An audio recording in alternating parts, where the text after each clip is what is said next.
하나님 말씀은 에베소서 2장입니다.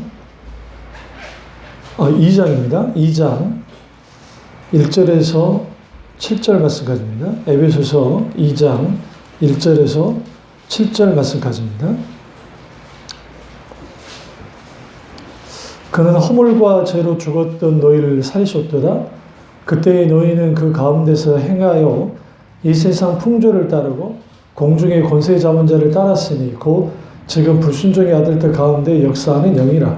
전에는 우리도 다 그 가운데서 우리 육체의 욕심을 따라 지내며 육체와 마음이 원하는 것을 하여 다른 이들과 같이 본질상 진노의 자녀였더니 긍휼이 풍성하신 하나님이 우리를 사랑하신 그 큰 사랑을 인하여 허물로 죽은 우리를 그리스도와 함께 살리셨고 너희는 은혜로 구원을 받은 것이라. 또 함께 일으키사 그리스도 예수 안에서 함께 하늘에 앉히시리니 이는 그리스도 예수 안에서 우리에게 자비하심으로 그 은혜의 지극히 풍성함을 오는 여러 세대에 나타내려 하심이니라. 아멘. 말씀 제목은 가치혁명, 부제목으로는 가치체계 확립이라는 제목으로 말씀 나누도록 하겠습니다. 말씀 제목은 가치혁명, 부제로는 가치체계의 확립이라는 제목으로 말씀 나누도록 하겠습니다. 우리가 가치 있다 할 때 우리가 가치, 어떤 가치를 먹일 때에 예를 들어 유명한 마이클 조던이라고 하는 농구 선수가 있었는데 그 마이클 조던이 신었던 그 나이키 신발이 있습니다. 그 농구화. 그 농구화인데 그 농구화가 경매로 나오는데 그게 한정판으로 나오게 되면 그게 경매하다 보면 막 그게 몇십억이 되기도 하고 또 마이클 조던이 입었던 그 운동복 막 그렇게 되면 그것도 어마어마한 가치를 먹이고요. 예전에 그 베리 본준가 그 미국의 자이언트 어쨌든 그 선수가 막 홈런을 막 치고 그랬어요. 그 홈런 치는 그 공, 그러니까 그 기록 세운 공, 그 공은 똑같거든요. 그런데 놀라운 것은 그 공을 주운 사람이 이걸 이제 경매로 내놓으면 이게 어마어마한 가치를 갖습니다. 세상을 떠난 마이클 잭슨이 그 남겼던 것들, 그런 걸 경매로 올라오면 그게 어마어마한 가치를 갖고요. 심지어는 유명인의 머리카락, 그 머리카락도 가치를 갖습니다. 이 말은 무슨 말이냐면, 세상이 가치를 먹일 때, 여러분 생각할 때 다이아몬드의 가치는 어떨 것 같습니까? 사실 광물들 중에 다이아몬드는 별로 솔직히 그렇게 유용한 광물이 아니에요. 왜냐하면 우리가 주로 쓰는 게 동, 알루미늄, 예를 들어 은, 금. 근데 다이아몬드 같은 경우에는 그렇지 않는데 다이아몬드의 특징이 뭐냐면 깨지지 않고 아무리 오래 놔도 빛이 발하지 않고 그러니까 너무 단단하고 또 그렇게 많지 않기 때문에 희귀성에 의해서 가치가 있는 거고 금 같은 것도 마찬가지죠. 금도 그냥 소위 말하는 원래 지구에 있던 게 아닙니다. 금은 다 그 과거에 해성이라든지 행성이 이쪽 떨어지면서 그게 이제 만들어져 된 게 이제 금이고 그 금도 매설량이 한계가 있기 때문에 그리고 그 금은 색을 변하지 않고 그 금은 굉장히 오래 가고 그렇기 때문에 금이 가치가 있는 거죠. 사실 광물 중에 은이 더 나을 수도 있어요. 근데 은은 매장량이 너무 많아요. 그게 무슨 말이냐? 우리 어떤 가치를 먹일 때에 희소성이 있느냐? 아니면 어떤 유명인이 아니면 그게 가치 있냐? 그 세상에는 이제 여러 가치를 매깁니다. 그래서 세상은 으뜸이 되고 성경은 오히려 낮아져라고 말을 하는데 으뜸이 되는 것과 낮아짐 사이에서 그리스도인들이 갈팡질팡할 수밖에 없고 그러다 보면 우리는 어떤 가치를 가지고 살아야 되는 것인가 거기에 우리는 고민을 하게 됩니다. 이런 고민들은 왜 있게 될까? 세상을 살다 보면 참 갖고 싶은 것도 많고 또 저런 게 나한테 있었으면 참 좋겠는데 근데 그게 없을 때 우리가 너무너무 그게 내게 가치 있게 느껴지거든요. 실제로 어마어마한 부자인데 건강을 잃어버렸어요. 그래서 이제 돌아가시게 됐는데, 현대 회장님이신지 한 분인데, 그분이 74세에 돌아가셨어요. 근데 그분은 돈이 엄청나 많았잖아요. 돈이 어마어마하게 많은데, 건강을 잃었거든요. 그러니까 그분이 그 말하는 거예요. 가치를 하려면 나한테 그냥 일용직으로 예를 들어 일하면서 살면서 그렇게 건강하게 살래? 아니면 이렇게 살래? 뭐가 더 가치가 있을 것 같습니까? 안 아프고 일용직으로 살고 싶다. 그게 가치죠. 그러니까 우리가 갖고 있지 않는 것이 가치 있게 되기 전에 예를 들어 좀 돈에 대한 혹은 건강에 대한 인기에 대한 아니면 어떤 여러 가지 그것에 대한 우리가 갖지 못한 것, 그것이 우리에게 뭘 가지게 만드냐면 저거 있으면 가치 있을 것 같아. 그러니까 이런 환타지를 갖죠. 내가 결혼을 해서 행복해야 되겠어. 저 남자가 나를 행복하게 해줄 거야. 저 여자가 나를 행복하게 해줄 거야. 라고 할 수 있거든요. 그때는 왜냐면 그래서 많은 학자들이 그 말 하는 거야. 진짜 행복한 삶을 사는 사람이 어떤 사람을 만나서 결혼을 할 때 둘 다 행복해지려고 결혼한 게 아니라 사랑하기 때문에 서로 그 관계 속에서 결혼하면 행복하게 사는 게 많은데, 저 남자가 혹은 저 여자가 있으면 나는 행복할 것 같아. 행복하게 해줄 것 같아. 라고 하면 백발백중 거의 대부분이 불행해진다는 거예요. 그건 왜 그러냐면 서로 간의 기대감이 있기 때문에 그렇습니다. 우리가 예수님을 믿으면서 예수님의 가치가 뭘까? 그러니까 오늘 원하고 바라고 기도합니다. 이 세상에 살아가는 동안에 여러 일들이 있고 내가 이제 기도를 하지만 내가 낙심할 수는 없어. 왜? 주님이 함께 하시니까. 근데 이제 그 가치가 어떤 가치인가? 그게 우리가 흔히 말하는 그냥 기도하다 응답되지 않는 차원이 아니고 아주 심각하게 그것이 그렇게 돼 있을 때에 나는 주님만 있으면 됩니다. 근데 그게 좀 쉽지 않은 것 같아요. 왜 그러냐면 적어도 하나님 응답을 좀 해주시고 하나님이 치료도 해주시고 혹은 하나님이 문제를 해결해 주시고 하나님이 열어주시면 할렐루야 주님 감사합니다. 이게 같이 있겠죠. 근데 이제 그게 되지 않을 때 그때 우리는 도전을 받아요. 어떤 도전을 받냐면 나의 가치가 예수 그리스도가 나의 어떤 가치인가. 그러니까 바울이 위대하면 어디에 있냐면 저는 솔직히 어렸을 때 신앙생활 할 때는 사도 요한이 너무 좋았어요. 너무너무 좋았어요. 그 이유는 요한복음에서 내가 중생을 했고 그다음에 요한복음에서 소명과 사명을 받았기 때문에 사도 요한이 너무 좋았어요. 그리고 사도 요한의 일생이 나와 있거든요. 일생이 이제 교회사라든지 전승이든지 쭉 읽어보면 누구처럼 막 다이나믹하진 않아요. 그러니까 막 베드로처럼 거꾸로 해서 뭐 죽었다더니 뭐 그런 건 없어요. 그거 전혀 없어요. 근데 사도 요한의 위대함은 어디에 있었냐면 이단들이 막 반응을 해요.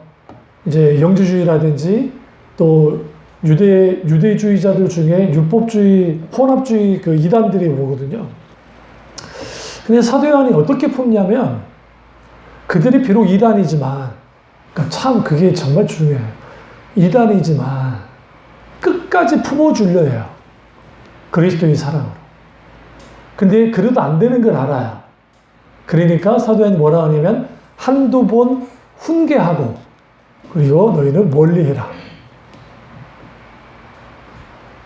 이게 뭐냐면 후에 사도 요한의 성격이 저랑 비슷했던 것 같아요. 그러니까 불같은 성격을 갖고 있고 그래서 우리의 아들이라는 그런 별명이 있거든요.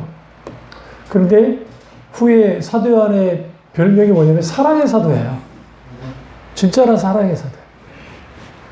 그 사도 요한의 꿈이 뭔지 아세요? 주를 위해서 숨겨나가는 거예요. 근데 주님이 허락하지 않았어요. 사도 요한에게만. 그러니까 다른 사도는 다 숨겨서 죽었거든요. 이제 사도 요한은 주님을 위해서 죽고 싶어. 순교당하고 싶어. 근데 하나님 허락하지 않아요. 근데 왜 허락하지 않았느냐? 사도 요한이 1세기를 계속 살아줬기 때문에 초대교회가 무너지지 않았어요. 이게 무슨 말이냐면, 초대교회가 무너질 수 있었거든요. 로마의 핍박, 유대주의자들의 어떤 핍박들, 그리고 그 교회 내부의 분열, 그러니까 교회 내부의 문제들. 근데 이것을 사도 요한이 가만히 이제 버티고 있으면서 그가 자리를 잡아주니까 이단들이 발행을 하고 했는데도 불구하고 교회가 안전해지기 시작했어요. 그리고 하나님 하셨던 게 뭐냐면 폴리카비라든지 이후로 한참 후이긴 하지만 토틀리안, 이레니우스, 오리겐, 클레멘트, 기타 등등 많은 교부들이 사도 요한의 계보 속에서 나타나요. 어마어마한 사람들이. 그러면서 초대교회가 확고하게 섭니다. 확고하게. 그리고 유스티누스라고 하는 이제 정말 직접 주님을 위해서 순교당하는 사람들이 나오기 시작하고, 그러니까 사도 요한의 제자들 중에 순교당하는 사람들이 나오기 시작하면서 초대교회가 강력한 힘을 발휘합니다. 교회는 언제나 위태합니다. 어떻게 위태하냐면 우리의 상황이 위태하게 만들기도 하고 세상이 위태하게 만들기도 하고, 그러니까 우리가 겉보기에는 별 문제 없이 큰 교회가 있다 할지라도 그런 교회들마다 위태할 수 있습니다. 어떨 때 위태하냐면 요한계시록 2장부터 계속 보시면 거기에 소아시아 7교회가 나오는데, 그 소아시아 7교회에 대한 그 이강민 목사님이라고 히브리 대학 정차 박사하신데, 그분이 이제 그 루트를 성지순례를 한 게 이제 TV에 나왔어요. 굿TV에. 근데 거기에 그분이 그 말씀 하시는 거예요. 거기에 뭐 에페소 교회, 여러분 가셨던 터키의 에페소 교회, 그 다음에 뭐 도아데라 교회, 사대 교회 다 있는데 이제 마지막 하나 남은 것은 서머나 교회만 남아 있어요. 건물이 유일하게.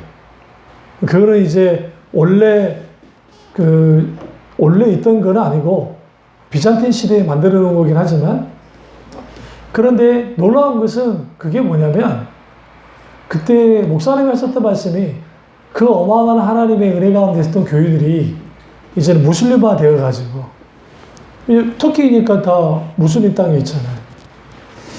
그런데 곳곳을 다니다 보니 믿음의 선배들의 발자취를 본다는 거예요. 그분들의 눈물, 그분들의 피의 순교, 그분들의 헌신, 그분들이 그런 거. 그러면서 하나 질문을 던진 게 그들은 왜 그랬을까요? 저를 향해서 던지는 말이기도 해요. 그분들은 왜 하나님의 교회를 위해서, 아니면 주님을 위해서 왜 그들을 그렇게 해야만 했을까? 심지어는 어느 유적지에 가보니까 빨개요. 그러니까 그 부분만 이상할 정도로. 그래서 이제 그분이 박사님이시니까 현지 이제 고각 또 하나님 은혜예요. 거기에 발굴팀이 와가지고 있다가 이제 이분의 원화가 되니까 하시고 하는데 왜 이 부분만 빨갛냐? 라고 물으니까 그분이 참 주춤하더니 여기서 계속 순교자들이 거기서 순교를 당했다는 거예요. 몇백 년을. 그 자리에서 계속. 그러니까 그 자리에 계속 피가 부러지니까 우리 주로 거기를 돌로 건물이 지어지잖아요. 그러니까 그게 계속 스며들더니 그게 빨개집니다. 그게 순교. 그대로 왜 순교해야만 했을까? 이게 오늘 우리에게 가져다 주는 것. 예수 그리스도를 믿는 가치는 어떤 가치일까? 예수 그리스도가 내게 어떤 보물의 가치를 갖고 있는가? 세상은 그냥 보여주는 것, 맞추는 트렌드마크, 랜드마크, 어마어마한 랜드마크, 큰 건물들, 그거 우리 와 하면서 멋지다 막 하거든요. 근데 김우영 감독님이, 우리 팔복의 김우영 감독님, 그 아시죠? 인간극장 하셨던 김우영 감독님이 그 선교수를 다니면서 했던 말이 참 기억이 나요. 그러니까 우리가 선교수를 가다 보면 이제 막 사람들이 많이 몰리는 거 관광지 같은 데를 다닌단 말이죠. 예루살렘이든 어디든. 근데 이제 그분이 참 그것도 참 좋은데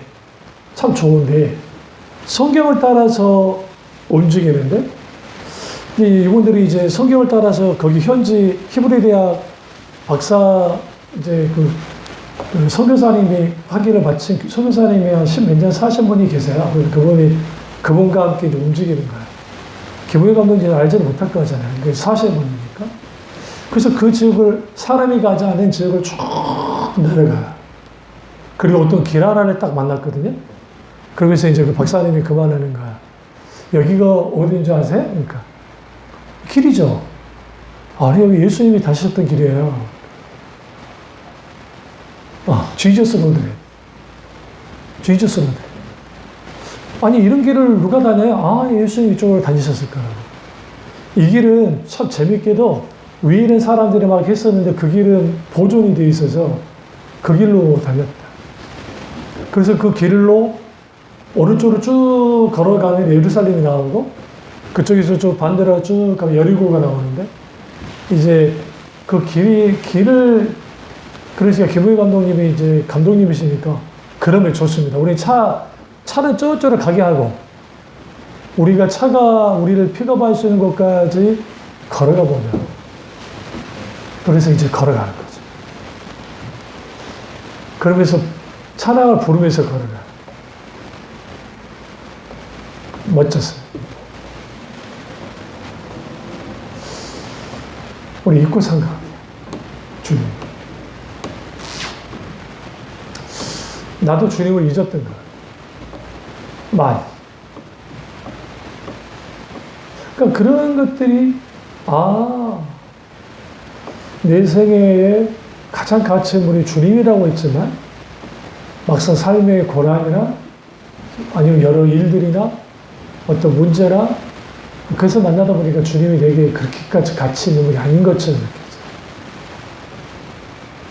왜? 빨리 이 현실을 벗어나고 싶고, 아니면 빨리 뭔가 해결하고 싶고, 뭔가 하고 싶은데, 근데 그 주님이 들어주지 않을 때. 민호기 목사가 고백했던 것처럼, 아까 불렀던, 우리 마지막 불렀던, 원하고 바라고 기도합니다. 그것도 불구하고 원하고 바라고 기도합니다. 왜? 이 세상을 살면서 의지할 게 주님밖에 없으니까. 주님의 가치는 단순히 우리 문제를 해결하는 데 있지 않는 것 같아요. 그 주님의 가치는 나와 함께 해주심. 그리고 그 함께함 뿐만 아니라 길을 걸어갈 때, 살아갈 때, 때로는 이렇게 저렇게 넘어질 것 같은 상황이 벌어질 때, 기쁠 때, 즐거울 때, 뭔가 되어질 때, 나는 왜 그토록 죽음을 그렇게 도로했을까? 김동호 목사님이 김동호 목사님이라는 분이 계시거든요. 여러분 아실 텐데 한참 굉장히 많은 책과 했던 게 있어요. 근데 김동호 목사님이 지금 한 70대 후반 되실 거예요. 근데 이제 예수 그리스도를 믿고 그리고 그분이 이제 내 생애 모든 걸 하셨는데 세상 말로 목회 성공하신 분이잖아요. 교회도 여러 가지 큰 교회를 네 교회로 분립을 해서 그래서 각기 목사님들 초빙을 해서 아름답게 교회가 지금도 같이 든든히 서 있거든요. 그리고 그분이 탈북 동포들 그분들 돕는 사역도 막 하셨던 분이고, 근데 그 그리스도의 최고의 가치, 과연 목회 선상에 아니면 신앙의 선상에서 내가 나의 가치를 그리스도께 뒀는가? 때로는 둔 것 같은데 주지 못한 것 같다고 하실 때가 있고요. 그리고 총신대 무슨 권 교수님이 계시는데, 그분이 이런 말을 했어요. 결국은 우리가 가치관 혹은 세계관, 이것은 각기 우리가 색안경을 쓰는 것이다. 그러니까 색안경을 쓴단 말은 뭐냐면, 색안경을 쓰면 노란색이 보이고, 빨간색을 쓰면 빨간 게 보이잖아요. 그러니까 세상 사람들의 안경을 다 쓰는 거야. 그러니까 그것만 보는 거예요. 그러면 예수 믿는 사람은 무슨 안경을 써야 될까? 이때 성경이라는 안경을 써야 된다. 그러니까 우리가 가치가 확립되고, 가치 체계가 확립되고, 가치 혁명이 되어지려면 첫 번째 요구된 게 성경이라는 안경을 써야 돼요. 그러려면 성경을 깊이 잘 알아야죠. 오늘 본문 말씀에서 읽었던 것처럼 이 에베소서 이 말씀, 이 세상 풍조라고 하는 것은 그 시대의 정신, 그 시대의 종교, 철학, 사상, 이 부분에 대하여 우리는 어떻게 반응할까? 근데 이게 너무 매력적이고 또 우리에게도 필요해요. 그러니까 너무너무 필요해요. 물질도 필요하고 우리가 살아가는 어떤 누릴 수 있는 것을 누리는 것도 필요하고 해요. 그런데 놀라운 게 있어요. 잘 들어보세요. 모든 사람이 출발을 해요. 태어나가지고. 그래가지고 각기 다른 인생을 환경, 배경의 상황에 따라서 각기 다른 삶을 사는 듯 합니다. 이렇게 출발을 해가지고. 그리고 어떤 사람은 수백억 대 자산가가 되기도 하고, 성공한 사람이 되기도 하고, 그러지 못한 사람이 되기도 하고, 여기 돌아다니면서 파지 주우면서 사시는, 그 근근히 사시는 분들도 계시고, 기타 등등 여러 가지 삶의 모양들을 가져가요. 그리고 조금 인생을 조금 더 인생 주기표에서 조금 더 가잖아요. 그럼 우리 형이 했던 말이 있어요. 우리 형이 그 교회에 아주 부자 장로님이 계신데, 그분하고 좀 가난한 그 장로님이 두 분이 아프세요. 아프신데, 신방을 가서 이제 기도를 해주고 오면, 그 형이 나한테 했던 말이에요. 아이고, 다 똑같네. 무슨 말이냐면요. 집이 굉장히 크대요. 100평 넘는가 봐요. 딱 들어가면 저택이에요. 근데 그 집에 같은 날 신방을 한 거예요. 그러니까 이쪽 장로님 아주 좀 형편이 안 좋은 장모님 댁에 신방을 하고, 그 다음에 그분 장로님 신방을 했는데, 갔네. 아이고. 뭐가 갔냐면, 돈 많다고 해서 다를 게 하나도 없네. 또 돈 없다고 해서, 물론 조금 차이는 있겠지만, 그렇구나. 워낙 나이 드는 분들이 많은 곳에서 목회를 하니까 거기서 깨달은 거예요. 뭘 깨달았냐면, 우리가 추구해 나갔던 것들이 건강도요, 아무리 타고나지 않은 이상, 아무리 건강을 해도 60부터 꺾인다는 말을 해요. 상당수가. 그리고 아무리 부자이고 해도 내가 그 재산을 지키는데 하다 보니 자식들이 그 재산 가운데 싸우기도 해서 막 분란이 나기도 하고 여러 일들. 그러면서 그것이 내가 가치 있게 여기고 느끼고 바라고 했던 것들을 추구하고 살았더니 마지막 가보니까 남는 게 없더라는 거예요. 이것을 깊이 인식했던 사람이 고타마 시타르타 석가모니입니다. 석가모니. 부처님이 그것을 본 거예요. 전문날에. 그래서 이분이 뭐 했냐면 출가를 한 겁니다. 출가를 해서 깨달은 게 뭐냐면 다 아무것도 아니더라는 거죠. 세상 종교는 아무것도 아니라고 끝나요. 그게 불교의 한계예요. 해답을 주지 못해요. 문제 제기는 해요. 그러니까 여러분, 우리가 불교를 너무 쉽게 보면 안 되는 게, 불교의 인간 이해는 우리가 생각한 것보다 더 상상하고 초월할 정도로 깊습니다. 인간 이해가. 그런데 인간은 그렇게 이해를 했는데 문제가 있어요. 어떤 문제가 있냐면 그것에 대해서 해결해 주지 못해. 왜? 예수님이 우리에게 오셔서 나는 길이요, 나는 진리요, 생명이다 라고 지금 말씀하시잖아요. 예수는 그분 자신이 길이고 예수는 그분 자신이 생명이고 예수는 그분 자신이 이제 진리가 되시는데 진리는 불변하게 하고 생명은 그분의 생명이 우리의 생명이 되어진다는 거예요. 그러니까 예수 믿고 그냥 잘 살다가 죽고 천국 간다는 차원이 아니고 이 세상에서 주님이 그분이 나의 최고의 가치로서 나와 함께 사시는 것, 함께 동행하는 것. 그분이 나의 최고의 가치로서의 분으로서 내가 살아가기 시작할 때 설사 내가 좀 돈을 많이 벌었다고 교만하지 않을 것이고 설사 내가 좀 가난했다고 해서 거기에 주눅들지 않을 것이고 또 설사 내가 조금 뭐가 힘들고 어려운 삶을 산다 할지라도 거기에 좌절하지 않고 설사 내가 뭔가 떵떵거리고 잘 나가고 하나님마다 잘 되는 거 한다고 해서 그렇고 뽐내고 하지 않을 거라는 거예요. 그래서 성경은 우리에게 이렇게 말합니다.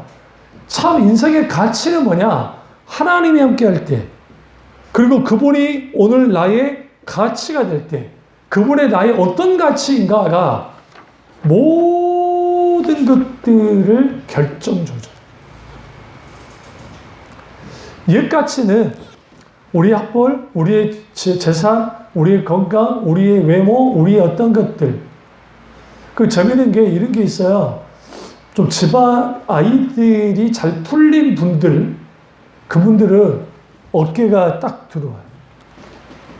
저 이야기한 걸 듣다 보면, 저는 이제 버스를 많이 타니까, 버스를 타다 보면 막 할머니들끼리 이야기할 때가 있어요. 그 할머니들이 귀가 잘 안 들으니까 크게 말씀하시잖아요. 우리 아들이 변호사야. 우리 손주가 변호사 시험 봤는데 붙었대. 하면서 막, 그 이제 듣고 있던 옆에 있는 할머니, 그래? 라고 하는 표정이 그렇게 좋지는 않아요. 왜 그러냐면 그 가치 가지고 살기 때문에. 아, 참 잘 키우셨네. 그것도 좋죠. 왜냐하면 그렇게 되면 좋잖아요. 그런데 중요한 게 하나 있어요. 그것은 뭐냐면 내가 영원한 가치를 가지고 살고 있느냐, 영원한 가치를 붙들고 또 붙들리고 그렇게 살고 있는 사람과 영원한 가치를 붙들지 않고 하는 삶은 다를 거라는 거예요. 우리는 하나님의 나라가 이미 임했고 그분의 나라가 우리의 유산이 되었고 유업이 되어졌고 예수 그리스도 그분은 우리의 하나님이시지만 동시에 친구가 되어주시고 우리와 공동 상속자가 되신 분이에요. 그분이 나의 최고의 가치 있는 분이 되어지면 내가 붙들어야 될 것은 영원한 가치를 붙들어야 됩니다. 그 영원한 가치는 eternal life, 영원한 생명이고 그 영원한 생명을 가진 자가 존귀한 그리스도이다. 그 사람의 직업이 비록 조금 그런 직업을 갖고 있다 할지라도 내가 그리스도인으로서 그 가치를 가지고 살고 있다고 한다면 우리 굳이 주눅 들며 그렇게 살 필요가 없고 또 하나는 우리가 이 세상 살아갈 때 가장 추구해야 될 게 뭘까?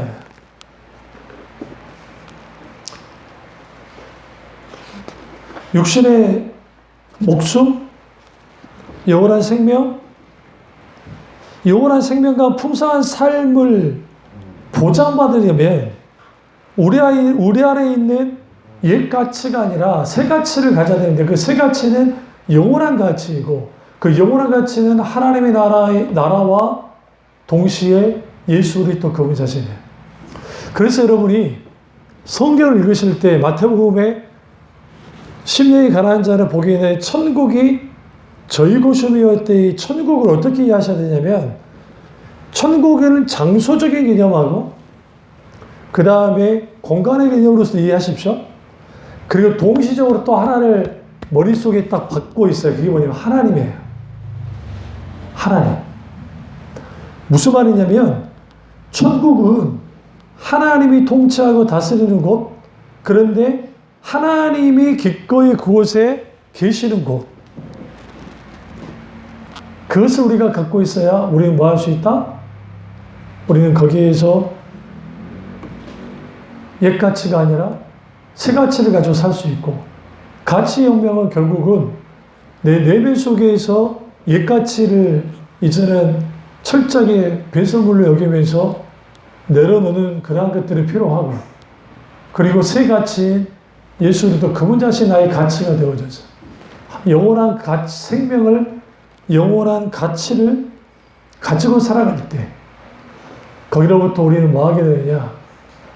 때로는 우리가 자식 때문에 아니면 기타 등등 여러 가지 상황들 때문에 힘들고 어렵고 그럴 수 있죠.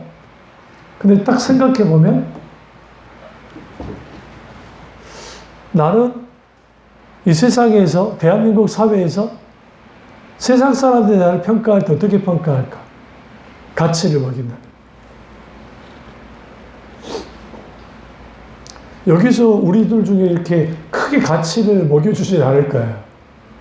그런데 여기에 그 최고 탑 배우가 아니면 예를 들어 윤석열 대통령이 있다 앉아있다고 할 때 어쨌든 대통령이 가치를 갖고 있잖아요. 그 사람이 대단해서가 아니라 대통령이기 때문에 그냥 하나님이 우리에게 이렇게 말합니다.